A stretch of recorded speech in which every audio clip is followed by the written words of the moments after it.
శ్రీమాత్రే నమ. జయ గురు దత్తాత్రేయ నమ. ఈ వీడియోలో మనం ధనుసు రాశి వారికి 2026 సంవత్సర ఫలితాలు తెలుసుకునే ప్రయత్నం చేద్దాం. మరి ఈ ఆంగ్ల సంవత్సరాదిలో ధనుసు రాశి వారికి ఏ విధంగా ఉండబోతుంది, ఏ విధంగా భవిష్యత్తు ప్లాన్ చేసుకుంటే బాగుంటుంది, ఏ ప్రధాన గ్రహాలు అనుకూలిస్తాయి, వాటి మార్పుల వల్ల వచ్చే ఫలితాలు, ఇవన్నీ ఈ వీడియోలో తెలుసుకునే ప్రయత్నం చేద్దాం. అయితే ధనుసు రాశికి గురువు రాశ్యాధిపతి. ప్రస్తుతం గురువు సప్తమ స్థానంలో సంచరిస్తూ ఉంటాడు. అంటే మన జనవరి 1వ తేదీ నాటి పరిస్థితి. అయితే ఈ గురువు సప్తమంలో ఉండడం వల్ల జాతకుడికి ఒక ఆత్మధైర్యాన్ని, కొత్త పరిచయాలను ఏర్పాటు చేస్తూ ఉంటాడు. మంచి ఖాతాదారులు, కస్టమర్లు ఏర్పడుతూ ఉంటారు. వృత్తిపరంగా సక్సెస్ అనేది వస్తూ ఉంటుంది అన్నమాట. అంటే మంచి కస్టమర్స్ రావడం వల్ల వృత్తిలో విజయం వస్తూ ఉంటుంది. మీరు వైద్య వృత్తిలో ఉన్న విద్యా సంబంధించిన రంగంలో ఉన్న, అంటే ఏదన్నా ధనుసు రాశి వారు ఒక సొసైటీలో గౌరవప్రదమైనటువంటి వృత్తిలో ఉంటారు. అంటే గుళ్ళో పూజారి అవ్వచ్చు, ప్రవచనాలు చెప్పచ్చు, ఫాస్టర్ అవ్వచ్చు, లాయర్ అవ్వచ్చు, ప్లీడర్ అవ్వచ్చు. వీటికి సంబంధించిన వారికి ఒక మంచి కస్టమర్స్ ఏర్పడడం వల్ల వాళ్ళతో రిలేషన్ బాగా కంటిన్యూ అవుతుంటుంది. ఆర్థిక పరంగా బాగుంటుంది. మీరు కూడా సక్సెస్ పొందుతారు. మీ క్లయింట్స్ కూడా విజయం వైపు పయనిస్తుంటారు. ఏదైనా ఒక అడ్వకేట్కో, ఒక ఆస్ట్రాలజర్కో, ఒక డాక్టర్కో సక్సెస్ ఏంటంటే వాళ్ళ పేషెంట్లు, వాళ్ళ కస్టమర్స్ బలంగా ఉండి వాళ్ళు సక్సెస్ అయితే ఆటోమేటిక్గా మనం కూడా సక్సెస్ వైపు వెళ్తూ ఉంటాం. సో ఈ విధంగా ఈ రాశి వారికి సంఘంలో, సొసైటీలో పేరు పెరుగుతుంది. వృత్తిలో మంచి ప్రావీణ్యం సంపాదిస్తారు. అది ఈ గురువు ఎప్పటిదాకా ఉంటాడు అక్కడ మిథున రాశిలో? జూన్ 1వ తారీఖు వరకు. ఈ జూన్ 1వ తారీఖున గురువు అష్టమ స్థానంలోకి ఉచ్చులోకి మారుతున్నాడు. ఈ ఉచ్చులోకి ఎప్పుడైతే వచ్చాడో ఆటోమేటిక్గా ధనుసు వారి యొక్క శక్తి అపూర్వంగా పెరుగుతూ ఉంటుంది. ఆరోగ్యం అవ్వచ్చు, విజ్ఞానం అవ్వచ్చు, జ్ఞానం అవ్వచ్చు, ఏదైనా చాలా వరకు అనుకూలంగా పెరుగుతుంది. ముఖ్యంగా చతుర్థ భావాధిపతి ఉచ్చులోకి రావడం వల్ల స్థిరాస్తి సంబంధించిన విషయాల్లో ఉన్నటువంటి సమస్యలు పరిష్కారం అవుతాయి. లేదా స్థిరాస్తి కొనాలనే ఆలోచన, లేదంటే గృహంలో వాస్తు మార్పులు చేయించడం, అలాగే మన పేరుతో ఏదైనా పెద్దవాళ్ళు కొంత ఆస్తి రాయడం, మనం ఏదైనా ఆస్తి కొనుక్కోవడం, ఇలా జరుగుతూ ఉంటుంది. అలాగే మీరు ఏదైనా ఒక దైవ సంబంధించినటువంటి ప్లేస్లో మీకు ఒక చోటు దొరికే అవకాశం ఉంటుంది. ఏదైనా ఒక దేవస్థానంలోనో, ఒక మంచి ఆధ్యాత్మిక కేంద్రంలోనో మీకు ప్రవేశం లభించి మీలో ఉన్నటువంటి విద్వత్తుకి తగిన గుర్తింపు రావడం జరుగుతూ ఉంటుంది. అదే విద్యారంగంలో ఉన్న వాళ్ళకి ఎలాగంటే మంచి ఇన్స్టిట్యూషన్లో జాబ్ రావడం అది జరుగుతూ ఉంటుంది.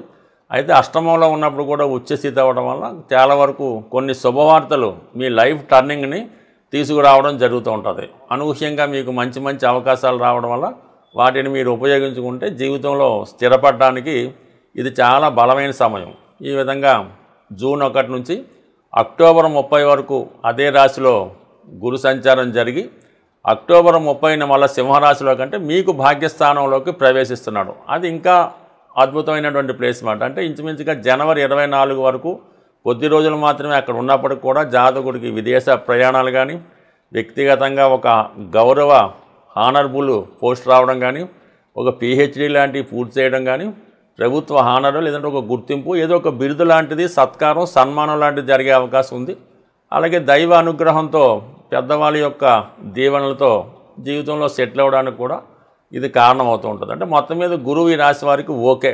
అయితే ఇబ్బందుల్లో ఎక్కడొచ్చిందంటే మనకి అర్ధాష్టమ శని ప్రభావం. శని భగవాను 4వ స్థానంలో ఉండడం వల్ల, అర్ధాష్టమ శని ప్రభావం వల్ల మనసుకి కష్టం కలిగే ఏదో ఒక ఇబ్బంది కలుగుతూ ఉంటుంది. ముఖ్యంగా మదర్ యొక్క ఆరోగ్యం ఇబ్బంది పడవచ్చు. అలాగే మన సంపాదన, మన ఆస్తి మనం అనుభవించలేకపోవచ్చు. ఏదో ఇష్టపడి కారు కొనుక్కున్నాం, ఇష్టపడి పెద్ద బిల్డింగ్ కట్టుకున్నాం, ఆ బిల్డింగ్లో మనం ఉండలేం, ఎక్కడో వేరే చోట పనిచేస్తుంటాం. అలాగే మన సొంత వాహనం మనం వాడుకోలేక ఏదో ఆటోలోనో తిరుగుతూ ఉంటాం. ఈ విధంగా మీ యొక్క ఆస్తిని మీరు సంపాదించలేకపోతారు. అన్ని సౌకర్యాలు ఉన్నప్పటికీ కూడా మీకు మీరుగా సుఖపడలేకపోతుంటారు ఈ యొక్క అర్ధాష్టమ శని ప్రభావం వల్ల. ఈ విధంగా కొంతవరకు సౌకర్యాలు లోటు కలుగుతూ ఉంటాయి. మదర్కి అనారోగ్యం కలుగుతుంది. కొంతమందికి మదర్తో విభేదాలు వస్తూ ఉంటాయి. ఇవన్నీ కొద్దిగా చికాకు పెట్టే అంశం కాబట్టి కంపల్సరీగా ఈ అర్ధాష్టమ శనికి తగు విధంగా పరిహారం అంటే తగు విధంగా మీరు మలుచుకోవాల్సి ఉంటుందన్నమాట. అంటే ఎవరికి ఇబ్బంది కలగకుండా, పెద్దవారికి బాధ కలగకుండా మంచి నడవడికతో, మంచి క్యారెక్టర్తో ఉంటే అర్ధాష్టమ శని ప్రభావం మీ మీద నుంచి తొలగిపోతూ ఉంటుంది. సో మొత్తం మీద అలాగుంటే రాహు 3వ స్థానంలో బ్రహ్మాండమైన పవర్ఫుల్ మాట. మనం ఎంత పెద్దవాడినైనా ఎదిరించి మనం సాధించవచ్చు. మన ప్రయత్నానికి పెద్ద వాళ్ళు సహకరిస్తారు. ముఖ్యంగా మనకి అమ్మవారి అనుగ్రహంతో ఎంత పెద్ద ప్రయత్నం అన్నా మీరు దాన్ని చేపట్టి దాన్ని సక్సెస్ సాధించే ప్రయత్నంలో అందరూ మీకు సహకరిస్తారు. అంటే సాధారణంగా మీతో ఎవరు పోటీ పడలేరు అన్నమాట. మీరు ఎంత గొప్పగా ఉన్నా ఎంత పెద్దవాడైనా మీతో పోటీ రాకుండా తప్పుకోవాల్సి ఉంటుంది అన్నమాట. ఇది క్రీడా రంగం వారికి కానీ, కొత్త ఉద్యోగ ప్రయత్నం చేస్తున్న వారికి కానీ, రియల్ ఎస్టేట్ రంగంలో ఉన్న వాళ్ళకి కానీ, లేదంటే వేరే విధంగా అక్రమార్జన చేస్తున్న వారికి కూడా రాహు చాలా వరకు సహకరిస్తూ ఉంటాడు. అయితే చివరికి దానికి పనిష్మెంట్ కూడా ఇస్తూ ఉంటాడు. బట్ ఏదైనా రాహు అనుకూలంగా ఉన్నాడు. కేతు మరి 9వ స్థానంలో ఉండడం వలన ఎక్కువగా ఆధ్యాత్మిక చింతన పెరుగుతూ ఉంటుంది. సాక్రిఫైయింగ్ నేచర్ కలుగుతూ ఉంటుంది. నిరాశ నిస్పృహ కలుగుతూ ఉంటుంది. ఒక పక్కన వస్తూనే ఇతను మనిషికి పెద్దగా ఆశ కలకపోవడం వల్ల కొన్ని అవకాశాలు కూడా వదులుకుంటూ ఉంటాడు. బట్ ఏదైనా 9వ స్థానంలో ఉన్నటువంటి కేతువు ఆధ్యాత్మిక రంగంలో ఉన్న వాళ్ళకి చాలా అనుకూలమైన స్థితి రావడం జరుగుతూ ఉంటుంది. అంటే టోటల్గా ఈ 2026వ సంవత్సరంలో కేవలం శని భగవానుడు తప్ప మిగతా గ్రహాలన్నీ అనుకూలంగా ఉన్నాయి. కాబట్టి మనం శని భగవానుడికి ప్రసన్నం చేసుకుంటే జీవితంలో సుఖ సంతోషాలు పొందడం జరుగుతూ ఉంటుంది. గోచార రీత్యా కానీ జన్మజాతక రీత్యా జరుగుతున్నటువంటి దశలు జరుగుతున్నప్పుడు కానీ ఆ గ్రహాలు మనకు అనుకూలించాలంటే ఆ గ్రహ అనుకూలత కొరకు కొన్ని పరిహారాలు అన్నవి ఉండడం జరుగుతూ ఉంటుంది. ఏదైనా మనం ప్రయత్నం బట్టి ఏ గ్రహం ఆ ఫలితం ఇస్తుందో ఆ గ్రహాన్ని మనం ప్రసన్నం చేసుకుంటే కంపల్సరీగా ఆ గ్రహం మనకి అనుకూలమైన ఫలితాలు ఇవ్వడం జరుగుతూ ఉంటుంది. సర్వసాధారణంగా మనకి జన్మ లగ్నం రీత్యా జన్మ రాశి రీత్యా ఏ గ్రహం అయితే అనుకూలంగా ఉంటుందో ఆ గ్రహానికి సంబంధించినటువంటి రత్నధారణ అన్నది జరుగుతూ ఉంటుంది. ఆ రత్నం పెట్టుకోవడం జరుగుతూ ఉంటుంది. ఏ గ్రహం అయితే ప్రతికూల ఫలితం ఇస్తుందో పాపగ్రహం అంటారో ఆ గ్రహానికి జపం చేయించడం, దానాలు ఇప్పించడం లాంటిది సర్వసాధారణంగా జరుగుతూ ఉంటుంది. అయితే ప్రస్తుత గోచార రీత్యా మనకి ఈ 4 గ్రహాల కోసమే తెలుసుకున్నాం ఈ వీడియోలో. రాహు, కేతువు, గురువు, శని. అయితే ఈ 4 గ్రహాల్లో ఒక్కొక్క గ్రహం ఒక్కొక్క భావానికి లేదంటే ఒక్కొక్క కారకత్వానికి కారణం అవుతూ ఉంటాయి.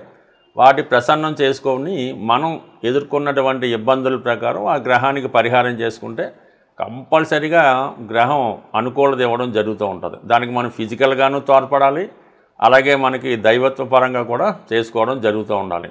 సపోజ్ మనం శని భగవానుడికి శాంతి చేయించుకోవాలి, పరిహారం చేయించుకోవాలనుకున్నప్పుడు మనం కూడా చాలా క్రమశిక్షణతో ఉంటూ సూర్యోదయానికి ముందే లెగిసి శరీర శ్రమ చేస్తూ ఉండాలన్నమాట. చిన్న విషయానికి పెద్ద విషయానికి ఇతరుల మీద ఆధారపడకుండా మనకు మనమే ఆధారపడుతూ చాలా శుచిగా శుభ్రంగా ఉంటూ అలాగే ఒక మంచి సాంప్రదాయ దుస్తులు ధరించు, ఈ గడ్డం అది పెంచేసి తలగడ్డ పెంచకుండా పర్ఫెక్ట్గా కనబడుతూ ఉంటూ అలాగే శని భగవాన్ యొక్క అనుగ్రహం కోసం మరి ప్రతి నిత్యం వీలైతే లేదా ప్రతి సోమవారం ప్రతి శనివారం అంటే ఎప్పుడు వీలైతే అప్పుడు శివుణ్ణి ఆరాధించడం వల్ల, అలాగే ఎక్కువగా మీ కుటుంబంలో ఎవరైతే వృద్ధులు చేతకాని వాళ్ళు ఉంటారో వాళ్ళని కనీసం మీరు ఇసుక్కోకుండా వాళ్ళకి దగ్గరగా ఉంటూ వాళ్ళకి ఏమి కావాలి అన్నది ఏదో ఏ బిస్కెట్ ప్యాకెటో బిళ్ళలో ఏవో మందులో వాళ్ళు సహాయం చేస్తూ వాళ్ళకి ఏదన్నా సహాయం చేస్తే అంటే మీ కుటుంబంలో వృద్ధులకి మీరు సహాయం చేయడం వల్ల శనిగ్రహ అనుగ్రహం లభిస్తుంది. ఇప్పుడు ఎవరైతే శని వల్ల ఉద్యోగపరమైన ఇబ్బందులు ఎదుర్కొంటున్నారో, వ్యసనాల బారిలో ఉన్నారో, అప్పుల్లో ఉన్నారో వాళ్ళు ఈ విధంగా నేను చెప్పిన రెమెడీ చేసుకుంటే ఇమీడియట్గా దాని నుంచి బయటపడడం జరుగుతూ ఉంటుంది. ఇంకా బెటర్ ఫలితాల కోసం ఈ చలికాలంలో ఉన్నప్పుడు బాగా వృద్ధులకి రోగిష్ట వారికి ఏదైనా దుప్పట్లు సాల్వాలు పంచిపెట్టడం, చెప్పులు గొడుగు ఇవ్వడం జరుగుతుంటుంది. ఎప్పుడు కూడా దానం ఎవరైతే బాగా కొనుక్కోలేని స్థితిలో ఉంటారో వాళ్ళకి, పేదవాళ్ళకి, రోగంతో ఉన్నవారికి, వృద్ధులకే ఇవ్వాలి తప్ప బాగా డబ్బులున్న పండితుడిగో ఇంకోటిగో మనం ఎంత దానం చేసినా ఎన్ని వేలు ఇచ్చినా రూపాయి ఉపయోగం అయితే ఉండదు. కాబట్టి మీరు ఈ విధంగా ఎవరైతే బలహీనులుగా ఉంటారో వాళ్ళకి కనీసం భోజనం పెట్టినా శనిగ్రహ అనుగ్రహం లభిస్తూ ఉంటుంది. అలాగే రాహు ఎప్పుడు మనల్ని వ్యసనాలను బాడి తీసుకెళ్తూ ఉంటాడు. అక్రమంగా ధనం సంపాదించాలనుకుంటాడు. అనేక అక్రమ సంబంధాలు, వ్యసనాల మీద ఆసక్తి చూపుతుంటాడు. అటువంటి విషయాల్లో బాధపడుతున్న వారు రాహుగ్రహ అనుగ్రహం కోసం కంప్లీట్గా మీరు అమ్మవారి అనుగ్రహం పొందవలసిందే. దుర్గాదేవి ఆరాధన ప్రతి శనివారం, ప్రతి శుక్రవారం అమ్మవారిని ఆరాధించడం, దుర్గా అష్టోత్తరం, లలితా సహస్రనామం పారాయణ చేయడం. అలాగే స్త్రీల వంక, అంటే మీరు ఎంత చిన్న వయసైనా పెద్ద వయసైనా ఎవరైనా స్త్రీలను దీన్ని పాపదృష్టిలో చూడకుండా వాళ్ళని గౌరవప్రదంగా చూడటం వల్ల రాహు అనుకూలిస్తాడు. మరీ ఇబ్బందుల్లో ఉన్నప్పుడు మినప గారెలు, అంటే మినుములతో వడలు గారెలు కొన్ని ప్రాంతాల్లో అంటారు, మినప గారెలు లాంటివి తయారు చేసి ఎవరైతే దీర్ఘకాలిక రోగంతో క్యాన్సర్ కానీ, అంటే గతంలో లెపర్స్ అని ఎయిడ్స్ అని ఉండేవి, అటువంటి వారికి ఈ మినప గారెలు పంచిపెట్టడం వల్ల రాహుగ్రహం పరిహారం లభిస్తూ ఉంటుంది. అలాగే కేతు నిరాశ నిస్సు కారణమవుతుంటాడు. కేతు వల్ల ఇబ్బంది పడుతున్న వాళ్ళు, వాళ్ళకి దేవాలయంలో ఉన్నటువంటి సాధువులకి ఎండు ఖర్జూరం, అలాగే వారికి కావాల్సినటువంటి ధనం, అంటే 11 రూపాయలు కొంత ఎండు ఖర్జూరం ఆ సాధువులకి పంచిపెట్టడం వల్ల కానీ, లేదంటే సాధువులకి ఒక రోజు భోజనం పెట్టి వాళ్ళకి వస్త్రదానం చేయడం వల్ల కేతువు మీకు సహకరిస్తుంది. అంటే కేతు కేవలం సన్యాసులకు మాత్రమే మీరు ఇటువంటి భిక్ష చేయవలసి ఉంటుంది. అలాగే పెళ్లి చేసుకొని సంసారం చేస్తున్న వైభోగులు అనిపిస్తున్న వాళ్ళకి మాత్రం చేస్తే ఉపయోగం అయితే ఉండదు. ఈ విధంగా కొంతమంది నిర్భాగ్యులుగా పిచ్చివాళ్ళగా తిరుగుతూ ఉంటారు, ఏమీ లేకుండా దేశాన్ని ఏమీ పట్టించుకోకుండా, కనీసం ఒంటి మీద బట్ట లేకుండా ఉంటారు. అటువంటి వారిని ఒక నారాయణ సేవ అది చేసి వాళ్ళకి మంచి బట్టలు ఇచ్చి అనుగ్రహిస్తే మాత్రం కేతు మీకు కంపల్సరీగా, కేతు ఇచ్చాడంటే మాత్రం అది చాలా శాశ్వతమైన కీర్తి ఇవ్వడం జరుగుతూ ఉంటుంది.